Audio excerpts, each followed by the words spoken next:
Let's go now to Redbridge Group Director Simon Welsh. Simon, thanks so much for your time. You are deep in focus group and looking at numbers territory. We've seen the trend now for the coalition going the wrong way for them.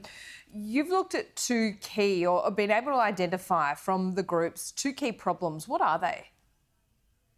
Yeah, thanks, Laura. Yeah, the first one is a similar problem that we saw for Labor earlier in the campaign, which is where the Liberals are losing primary vote right now. It's sort of hiving off onto the minor parties, So think particularly those on their right flank. So think of those voters that are really animated about immigration, really animated about ripping money out of federal government. The Liberals have sort of offered them a light approach to that, but they want the full fat version. So they're sort of heading off towards One Nation, Trumpet of Patriots, those sorts of things. Now, a lot of that will swing back to the Libs on two-party preferred, but not all of it. We know once people come off to primary, they do scatter a little bit, but most of that will come back. But I feel like that's kind of the defining feature of this election, is that where the major parties are losing big chunks of votes, not enough of it is transferring to the other major party, whether that's Labor losing votes or whether that's Liberals losing votes. So you end up with a much narrower range of seats where they're in the prospects of potentially taking off each other. You've got to have seats that were marginal to begin with, and where those primary votes for both major parties are high enough to put them in striking distance if they only get a small proportion of the vote that's coming off.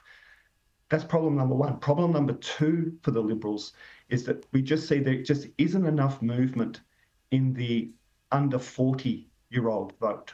Mm-hmm. So we're still sort of seeing Labor hold 60-40, generalised across the nation. There's like geographic location variation on that, but 60-40 rule of thumb in that under 40 vote.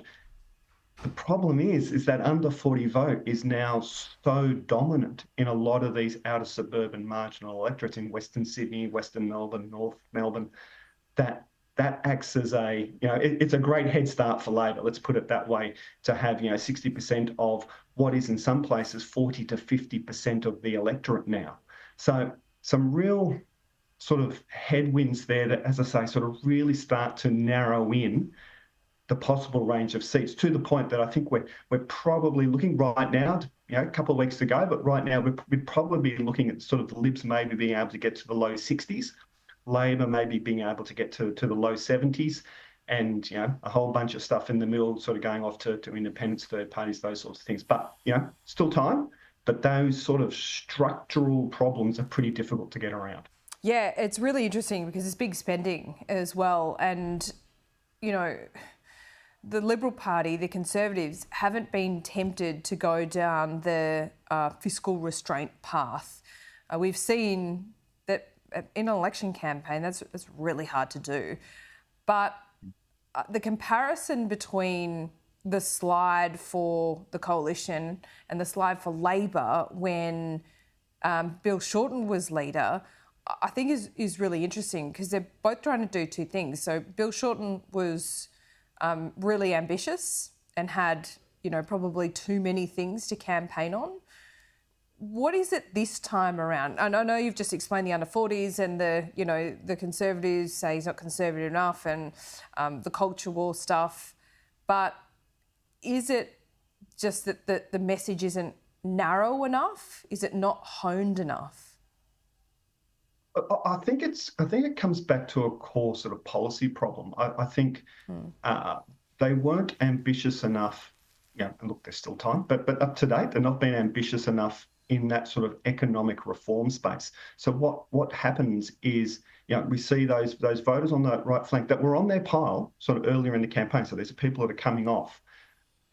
If you want to hold those people in the face of sort of more socially conservative kind of positioning from, One Nation and Palmer United, and not Palmer United, Trumpet for Patriots and those sorts of things, you've got to give them a reason to stay. And the reason to stay has to be economic. It's exactly the same problem Labor's got on its left flank. Yeah. You've got to give those voters an economic reason to stay. And we know those voters, this is where you get this weird wraparound in Australian politics. We know those voters on the Liberal right flank are similar to the voters on the Labor left flank in wanting to see reform that addresses these kinds of power inequalities, inequities in the Australian sort of economy. Sure, That, but what about the makes middle? them feel like they're... I mean, the middle's still where elections are won, right? As you say, some of these key seats have now a bigger block of millennials overtaking baby boomers. They have, a different set of values and priorities.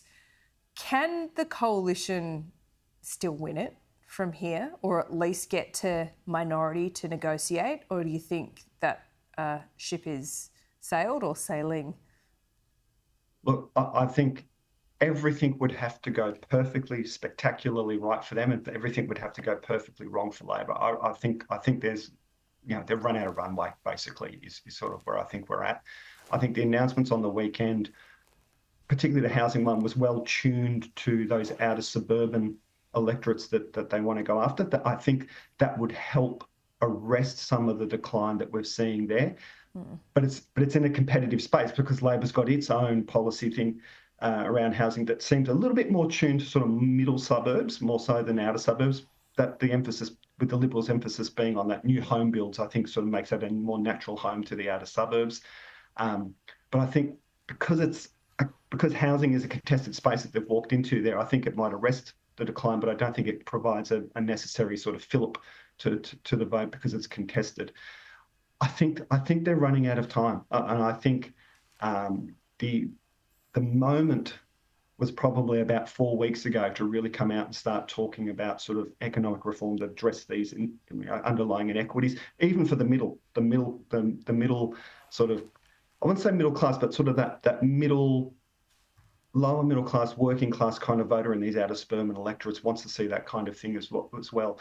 And it's the failure to articulate that at that critical point when people were just starting to tune in to, oh, okay, yeah, there's an election coming, I better start making up my mind. For a lot of people, that was first impressions, and first impressions last.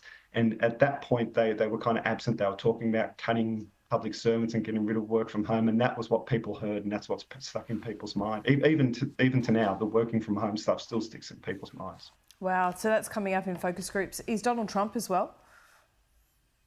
Yeah, the Trump thing is interesting, right? So it's sort of a background radiation. Like people are looking at it, people are sort of worried about it. There's a tension and an anxiety around it, but there's no sort of clear kind of, oh, because of that, therefore I'm going to change my vote or anything like that. It's more sort of an interest in terms of no one seems to be talking about it in the political space.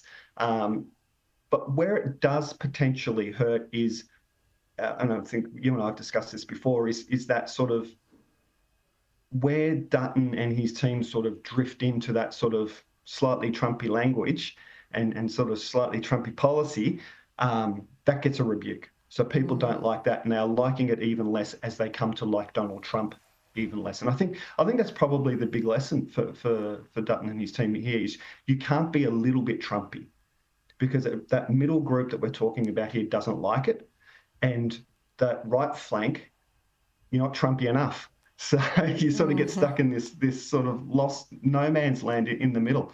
And I think that's kind of where they are right now. Simon, always good to talk to you. As you say, a lot can change in a couple of weeks, in 2.5 weeks, and we're at the halfway point. We'll speak to you soon.